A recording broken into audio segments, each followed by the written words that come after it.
सर्वत्र गोविन्दनामसङ्कीर्तनं गोविन्दा गोविन्दा ஆழ்வார் ஆண்டாள் எம்பெருமானார் ஜீயர் திருவடிகளே சரணம்.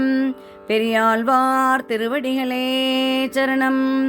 4ஆம் பத்து 6ஆம் திருமொழி 7வது பாசுரம் 8வது பாசுரம். நம்பி பிம்பி என்று நாட்டு மானிடப் பேரிட்டால் நம்பும் பிம்பும் எல்லாம் நாலு நாளில் அழுகிப்போம். செம்பெருந்தாமரை கண்ணன் பேரிட்டு அழைத்தக்கால் நம்பியால் நாரணன் தம் அன்னை நகரம் புகால். எப்படி கிண்டல் பண்ற மாதிரி இருக்கு பாருங்க. நம்பி பிம்பி என்று பேர், நம்பி என்றும் பிம்பி என்றும் நாட்டிலுள்ள மனித ஜாதியின் பெயரை உங்கள் பிள்ளைகளுக்கு வைத்தால் நம்பும் பிம்பும் எல்லாம் 4 நாளில் அழுகிப்போம். அப்பெயர்களுக்கு அடிப்படையான பெருமைகளையெல்லாம் சில நாள்கள் அழிந்துவிடும்.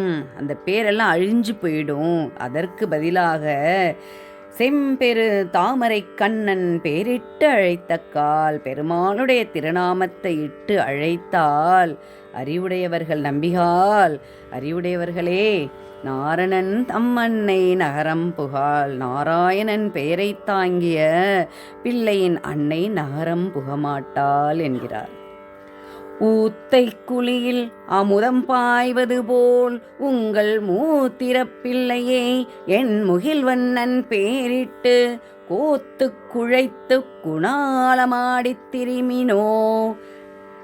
நாத்தகு நாரணன் தம்மன்னை நகரம் புகால்.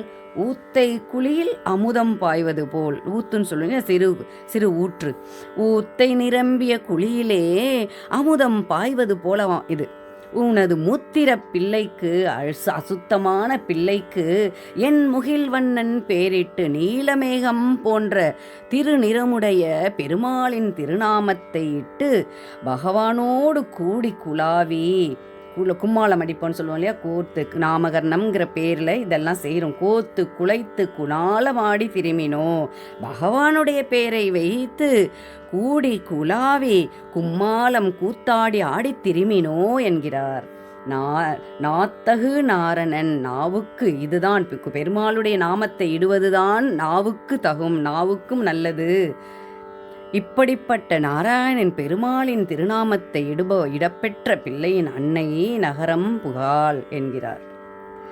கடைசியாக சீரணிமால் திருநாமமே இடத்தேற்றிய வீரணி தொல்புகழ் விட்டு சித்தன் விரித்த சொல் ஓர் அணி ஒன்தமிழ் 9 ஒன்றும் வல்லவர் பேரணி வைகுந்தத்து என்றும் பேணியிருப்பரே.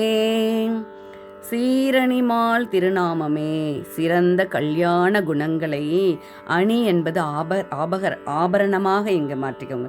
சீரணிமால் திருநாமமே சிறந்த கல்யாண குணங்களை ஆபரணமாக கொண்டுள்ள அடியாரின் அன்புக்கு பாத்திரமான பெருமாளின் திருப்பெயரையே பிள்ளைகளுக்கு இடுங்கள் என்று உபதேசித்த, இடத்தேற்றிய பெருமாளின் திருநாமத்தை அவரவர் பிள்ளைகளுக்கு இடுங்கள் என்று உபதேசித்த வீரணி தொல்புகழ், புலன்களை வீரத்தை அணிகலனாக உடைய தொல்புகழ் நீண்ட புகழ்மிக்க விட்டு சித்தன் பெரியாழ்வார் விரிவாக சொன்ன, விரித்து உரைக்கப்பட்ட ஓரணி ஒன் தமிழ், ஓரணி ஒப்பற்ற ஆபரணமாய் பெரிய தமிழ் பெரிய அழகிய 9 ஒன்று இந்த 10 பாசுரங்கள் 9 ஒன்று இந்த 10 பாசுரங்களை ஓத வல்லவர்கள், அனுசந்திப்பவர்கள், மங்களாசாசனம் செய்பவர்கள் பேரணி வைகுந்தத்து, பேரணி அழகிய வைகுந்தத்தில் பரமபதத்தில்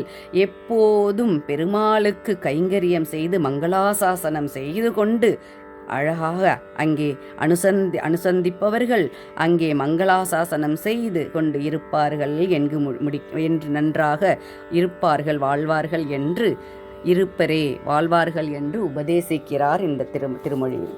தொடர்ந்து அனுபவிப்போம்.